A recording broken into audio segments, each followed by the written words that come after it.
Arestado sa Santa Rosa City, Laguna ang lalaking itinuturing na most wanted ng Police Regional Office Calabarzon dahil sa kasong murder. Nakatutok si Denise Abante. Arestado ka rin, alam mo yung ginawa mo sa karan. Ikaw ay arestado, may warrant of arrest ka ha. May karapatan ka manahimik, ano mang sabihin mo, pwedeng gamitin laban o pabor sa'yo ha. So anong manghukuman, may karapatan ka magkaroon sa sarili mong abogado kung wala bibigyan ka ng gobyerno natin ha.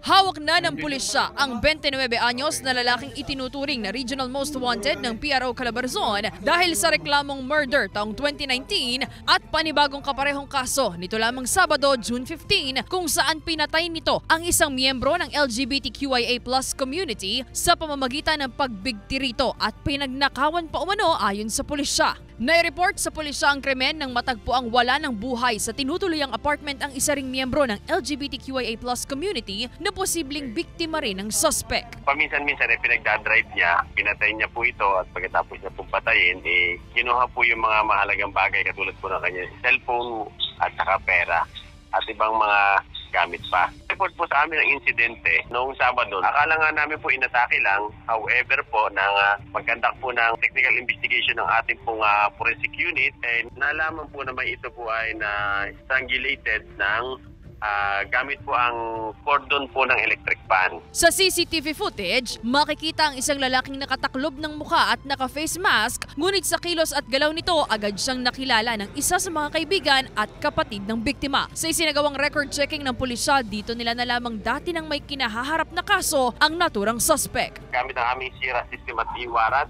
yun nga po na-determine namin na siya pala po ay isang regional most wanted person. Yung pagpatay niya po dito sa kanyang huling biktima ay ganun din po ang ginawa niyang pagpatay sa nakaraan niyang naging kaso ng murder noong year 2019. Sa isang follow-up operation, nalambat ang suspect sa Calamba City nitong Lunes, June 17, na kaagad dinala sa Santa Rosa City Police Station. Na-recover din ang mga gamit na ninakaw ng suspect. Nahaharap siya ngayon sa reklamong murder na walang kaukulang piyansa. Sana po ay maging vigilant po tayo, lalong-lalo na po sa mga tao nakapaligid sa atin. Maging safety conscious po tayo, paigtingin po natin yung security awareness.